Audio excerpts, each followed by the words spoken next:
আসসালামু আলাইকুম। আমি আমাদের ছাদ বাগান থেকে রাজীব মোর্শেদ বলছিলাম। আমাদের ছাদ বাগানে মিষ্টি আলু হয়েছে।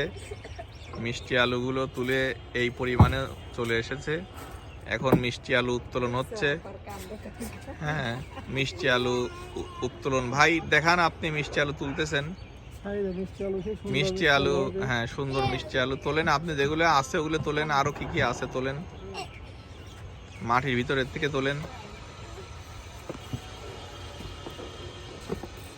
তাছাড়াও এখানে আমাদের কক্সেস বাজারের সমুদ্রের ধারে যে ঝাউ গাছগুলো আছে সেই ঝাউ গাছ এখানে আছে। এখানে অনেক রকমের সবজি চাষ করা হয়। আপনাদেরকে ক্রমান্বয়ে একটি একটি করে দেখাবো। এখন যে মিষ্টি আলু তুলছে সেই মিষ্টি আলুটাই দেখাচ্ছি আপনাদেরকে। এই যে আর একটা মিষ্টি আলু পাওয়া গেছে। এরকম করে আস্তে আস্তে অনেক মিষ্টি আলুই বোনা হয়েছিল, সেই মিষ্টি আলুগুলো পাওয়া গেছে। এইখানে আরেকটি মিষ্টি আলুর সন্ধান পাওয়া গেছে।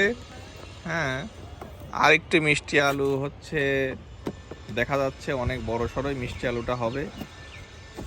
মিষ্টি আলু তুলছে আমাদের হজরত ভাই। আমার ছেলে অনেক কৌতূহলী, এটা দেখতেছে আর হাসতেছে, কিন্তু খাওয়ার বেলায় নাই। এই মিষ্টি আলুটা আমাদের, এই মিষ্টি আলুটা অনেকেই দেখতেছে এবং বড় সাইজে অনেক। ভাই রাখেন, দেখেন আরো মিষ্টি কোনো আলু আছে কিনা দেখি। আমাদের এই ড্রামগুলোতে প্রায় 300-350 ড্রাম আছে। আমরা আরো কিছু ড্রাম সংযোজন করব। এখানে শীতের সবজি হিসাবে ফুলকপি, পাতাকপি লাগানো আছে কিছু, আপনাদেরকে এখানেও দেখালাম। এখন মিষ্টি আলুটা দেখাচ্ছি, আর একটা মিষ্টি আলু ইনশাল্লাহ পাবো। এই যে একটা বড় মিষ্টি আলু পাওয়া গেছে। ড্রামটাই প্রায় ভাঙার জো হয়ে গেছে। মিষ্টি আলু তুলতে লাগলে পরে এই মিষ্টি আলু খাওয়ার জন্য আপনাদের সবাইকে আমন্ত্রণ এবং দাওয়াত রইল।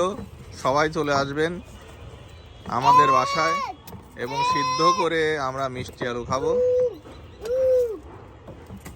এই মিষ্টি আলু অত্যন্ত পছন্দের একটি শীতকালীন সবজি। শুধু শীতকালেই এই মিষ্টি আলুটা পাওয়া যায়।